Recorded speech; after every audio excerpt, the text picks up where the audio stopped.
Hello friends, good morning সবাইকে। সবাই কেমন আছো? আমি খুব ভালো আছি। চলে এলাম আবারও আমার রান্নাঘরে একটা নতুন রেসিপি তোমাদের সঙ্গে শেয়ার করব বলে। আজকে আমি বানাচ্ছি চিংড়ি মাছের মালাইকারি। আর তার জন্য কী কী উপকরণ লাগছে চলো দেখে নেওয়া যাক। তা এখানে আমি নারকোল নিয়ে নিয়েছি, নারকোলটাকে প্রথমে কুড়ে নিয়েছি। আর চিংড়ি মাছগুলো দেখো ভালো করে ধুয়ে নিয়েছি। প্রথমে নারকোলগুলো কুড়ে ভালো করে নারকোলগুলো কুড়ে নিয়ে দুধটা বার করে নিলাম নারকোলের। এইবার আমি এখানে পেঁয়াজ, আদা, রসুন আর স্বাদ মতো লঙ্কা নিয়েছি। এগুলোকে প্রথমে একটা মিক্সিতে বেটে নেব ভালো করে। দেখো আমি ভালো করে মশলাটা মিক্সিতে বেটে নিলাম। এবার আমি ওই মিক্সির মধ্যেই কাজু, চালমগজ আর সাদা সর্ষে, কালো সর্ষে একবারে বেটে নেব ভালো করে। আর তার মধ্যে দেব টক দই 2 চামচ মতো, দিয়ে একসঙ্গে সবগুলো আবার বেটে নেব। এবার আমি কড়াই চাপিয়ে দিয়েছি গ্যাসের মধ্যে। আর আমি এখানে সর্ষের তেল ইউজ করছি। তো তেলটার পরিমাণটা একটু বেশি দেবে, কারণ যেহেতু এটা চিংড়ি মাছের মালাইকারি হচ্ছে। তো সেই তেলটা ভালো মতো গরম করে নিতে হবে আগে। এবার ভালো করে গরম করে নিয়েই দেখো যে চিংড়ি মাছগুলো আমি বেছে ধুয়ে নুন হলুদ মাখিয়ে রেখেছিলাম, এবার একটা একটা করে সেই চিংড়ি মাছগুলো আমি তেলের মধ্যে ভেজে নেব। একটু লাল লাল করে ভাজতে হবে, কারণ চিংড়ি মাছগুলোর সাইজটা তো দেখছো বেশ বড় বড়, তার জন্য। তা চিংড়ি মাছগুলো আমি এখানে লাল লাল করে ভেজে নিয়েছি, দেখতেই পাচ্ছ। এপিট ওপিট ভালো মতো লাল লাল করে ভেজে নিয়েছি। এবার একটা পাত্রের মধ্যে চিংড়ি মাছটা তুলে রাখলাম। এইবার আমি ওই তেলের মধ্যেই ফোড়ন দেব হচ্ছে গোটা গরম মশলা। এখানে এলাচ, দারচিনি আর লবঙ্গ নিয়ে নিয়েছি। তেলের মধ্যে ভালো করে একটুখানি ফোড়ন দিয়ে নিলাম। এবার যে বেটে রাখা মশলাটা ছিল সেই মশলাটা তেলের মধ্যে দিয়ে দেব। এবার যতক্ষণ না এর মশলাটা থেকে তেল ছাড়ছে ততক্ষণ অবধি কিন্তু কষাতে হবে, ভালো মতো কষিয়ে নেব।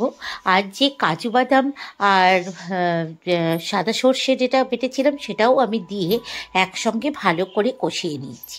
এবার আমি দিলাম 1 চামচ মতো হলুদ, দিয়ে আবারও সব শুদ্ধ ভালো করে আমি কষিয়ে নেব। এবার দিব, এখানে আমি দিলাম কাশ্মীরি লঙ্কার গুঁড়ো অ্যাড করলাম, কারণ তোমরা জানো কাশ্মীরি লঙ্কার গুঁড়ো অ্যাড করলে রান্নার কালারটা খুব সুন্দর আসে। এবার সব শুদ্ধ আবার ভালো করে নিয়ে মাখিয়ে মশলাটার সঙ্গে নাড়িয়ে চাড়িয়ে নেব এইভাবে। দেখো মশলা থেকে আমার তেল ছাড়তে শুরু করেছে, ভালো মতো তেল ছাড়তে শুরু করেছে মশলাটা থেকে। এবার আমি এর মধ্যে ভালো করে আর একটুখানি কষাবো মশলাটা। এবার আমি স্বাদ মতো লবণ দিলাম।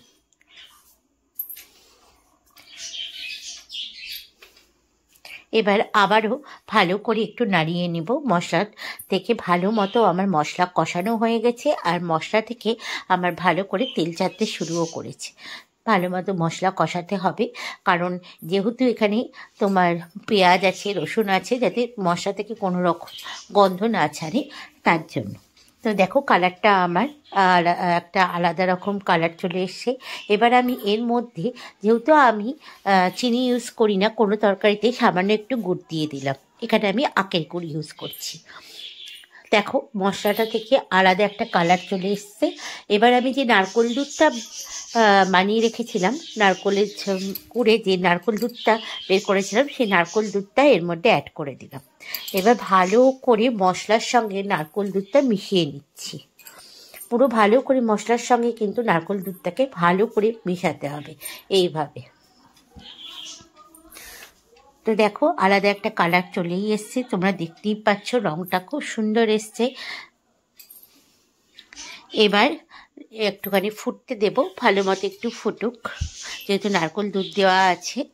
এবার চিংড়ি মাছগুলো আমি দিলাম নারকোল দুধে মশলাটার মধ্যে। এবার ভালো মতো ফুটে যেতে হবে, ভালো করে ফুটিয়ে নেব চিংড়ি মাছের সাথে।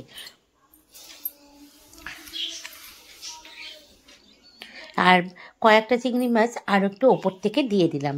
সব চিংড়ি মাছগুলো এবার দিয়ে দিলাম। এবার মশলার সঙ্গে চিংড়ি মাছটা একটু ভালো করে ফুটতে দেব। দেখো ভালো করে মশলার সঙ্গে ফুটতে শুরু করেছে। এবার আমি ওপর থেকে গরম মশলা ছড়িয়ে দিলাম। আর যেহেতু এটা চিংড়ি মাছের মালাইকারি হচ্ছে সেহেতু এটা বেশি ঝোল থাকবে না, একবারে মাখা মাখা হবে কিন্তু রান্নাটা। এবার আমি ওপর থেকে একটুখানি ঘি দিয়ে দিলাম, 1 চামচ মতো।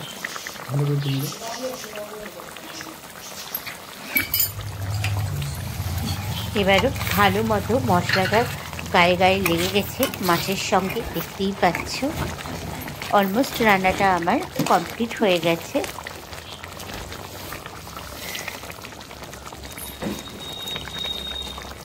তো এবার আমি একটা পাত্রের মধ্যে মাছটা ঢেলে নেব। আমার রান্নাটা হয়ে গেছে, এবার একটা পাত্রের মধ্যে মাছটা ঢেলে নেব। তো দেখতেই পাচ্ছ আমার রান্নাটা কমপ্লিট। এবার পাত্রের মধ্যে ঢেলে নিলাম। তো এইভাবেই তোমরাও বাড়িতে রান্না করো চিংড়ি মাছের মালাইকারি। তাহলে এই রেসিপিটা তোমাদের কেমন লাগলো অতি অবশ্যই কিন্তু কমেন্টস করে জানাবে। ভালো লাগলে একটা লাইক করবে, আর যারা আমার নতুন বন্ধু তারা কিন্তু চ্যানেলটা সাবস্ক্রাইব করতে ভুলো না যেন। তাহলে এরকম অনেক নতুন নতুন রেসিপি তোমরা কিন্তু দেখতে পাবে। তাহলে আজকের মতো এখানেই রাখছি। সবাই ভালো থাকবে, সুস্থ থাকবে। দেখা হচ্ছে আবারও একটা নতুন ভিডিওতে তোমাদের সঙ্গে। আজকের মতো সবাইকে টাটা।